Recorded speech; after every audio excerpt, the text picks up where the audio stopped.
Lucas Sports, I came across an interview with Showtime President of Sports Stephen Espinoza.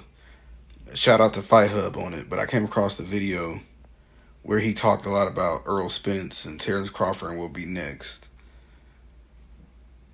So Stephen Espinoza did say that that Spence does want the rematch. With even Earl Spence said it right after the fight. However, a lot of it's going to depend on what Earl Spence's team wants to do, not just with him. But we know Earl's a warrior. He's going to want to immediately exercise the clause. Like I said before, a lot of it depends. I mean, if he's going to move up to 154, I'm actually okay with that fight being a year away. Now, if he exercises and wants to do a rematch, salute to him as well. But to me, either way is a win. But then reiterate, Stephen Espinoza said that it's really up to Earl and his advisement team. And that the match does have to be next, but that's always up for negotiation. I mean, I'm sure that they would be okay with that fight marinating for at least another year.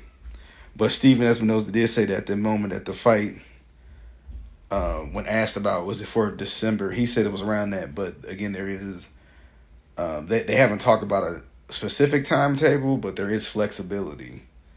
So that's a good thing. And now one thing he did say is both sides wants the rematch. And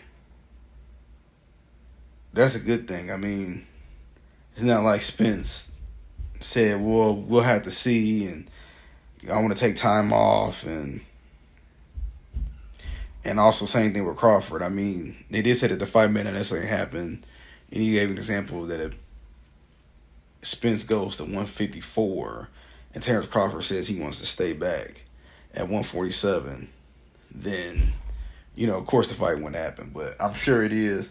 The curious thing is, since it's going to be at 154, Terrence Crawford is going to forfeit all the belts and see whether the young welterweights coming up will fight for those titles.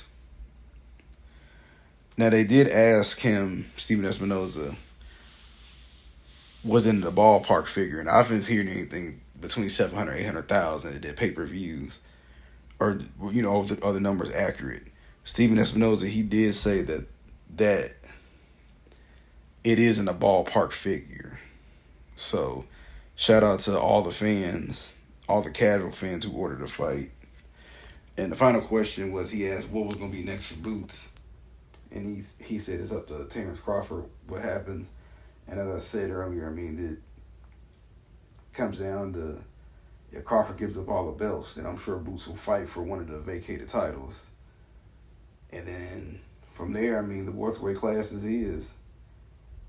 So, but yeah, good interview. Shout out to Fight Hub on this. Tell me what y'all think.